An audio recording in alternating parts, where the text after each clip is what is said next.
Discover the profound message within each new story. Be sure to watch the video until the very end for an exciting twist in the story, as the second part unravels with captivating intrigue, leaving an indelible impression on your mind. Missing out on the conclusion would mean forfeiting the valuable moral that the story imparts. Now the story, Unmasking the Virus Within, the Dark Truth of Sensational News.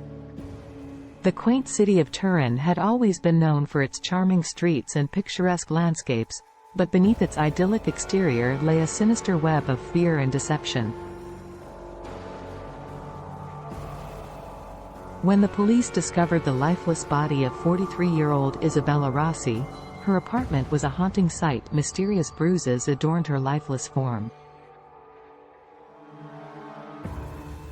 The lead detective, Marco Moretti, immediately suspected foul play and ordered an autopsy.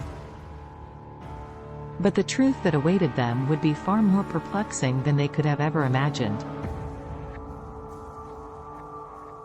As the news of Isabella's tragic demise spread, a video surfaced on social media featuring a tearful woman, Maria Ricci, who was identified as Isabella's close friend.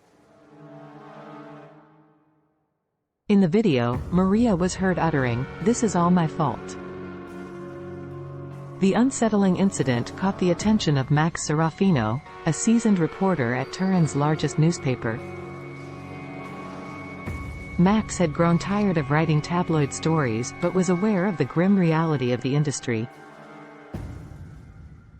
His recent exposés on government corruption hadn't garnered the same online attention as sensational news, like car crashes and brawls.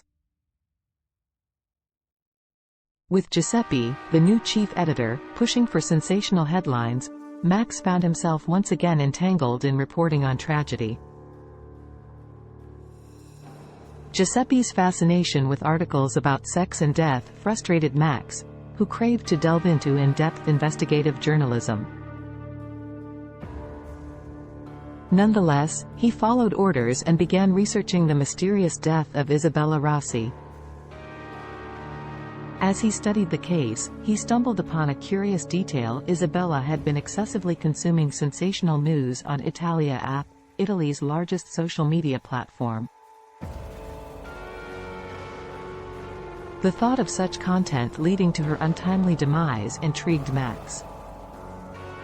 Determined to unravel the truth behind Isabella's obsession with online news, Max reached out to Bianca, a friend of the deceased, who had featured in the viral video.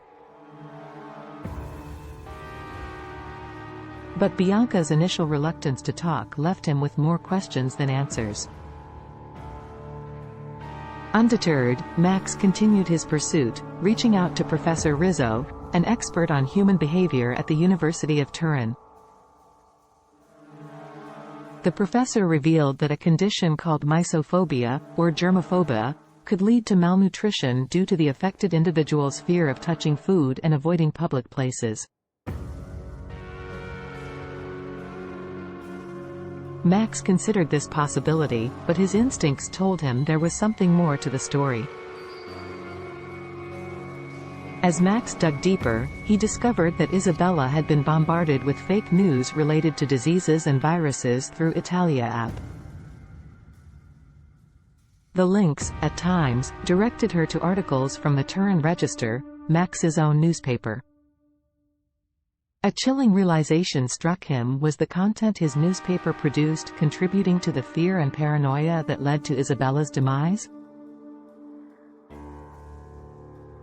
Determined to understand the truth behind the haunting events, Max decided to meet with an old friend, Bruno, who had returned to Turin after a successful career in Silicon Valley. Bruno now worked for Italia app and offered insight into their approach to content curation. Max hoped that Bruno might share Isabella's browsing history, shedding light on her mental state before her death. At a dinner with Bruno, Max discovered that Italia app deliberately catered to people's fears and interests, cultivating addiction through sensational headlines. Bruno remained indifferent to the consequences, asserting that they merely provided what the people wanted. As they discussed the impact of fake news and fear-driven content, Max couldn't help but feel conflicted about his role as a journalist, especially when he realized that some of his own articles were linked to Isabella's ordeal.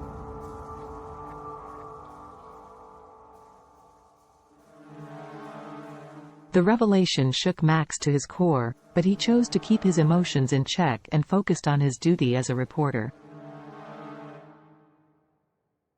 Armed with Isabella's browsing history, he set out to investigate the link between Italia app's content and the surge in cases of malnutrition.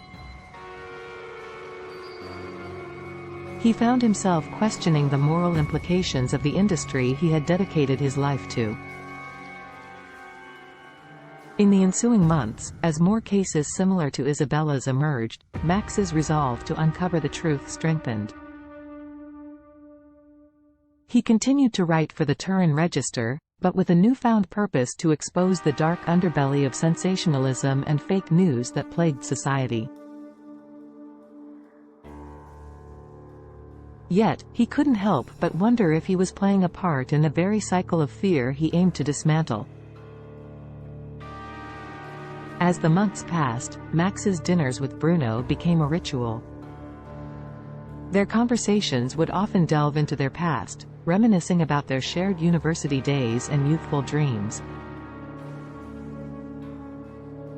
However, their discussions also revolved around the state of the country, the power of media, and the responsibility of those in the journalism industry. With every passing day, Max found himself torn between his passion for reporting the truth and the realization that sensationalism and fear sold far better in the digital age. The darkness within the industry was like a virus, infecting the minds of the masses, leading them down a treacherous path. As Max uncovered more evidence linking sensational news to the rise in malnutrition cases, he knew he had to make a choice to be a part of the problem or to be the voice that exposed it.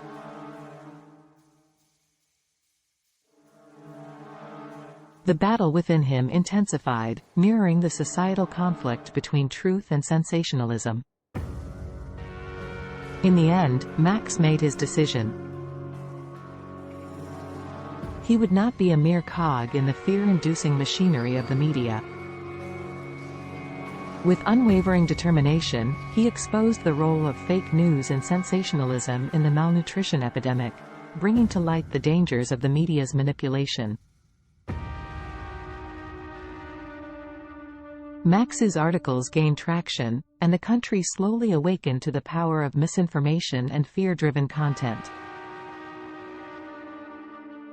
Turin's largest newspaper, the Turin Register, decided to shift its focus to more balanced and objective reporting, setting a precedent for responsible journalism.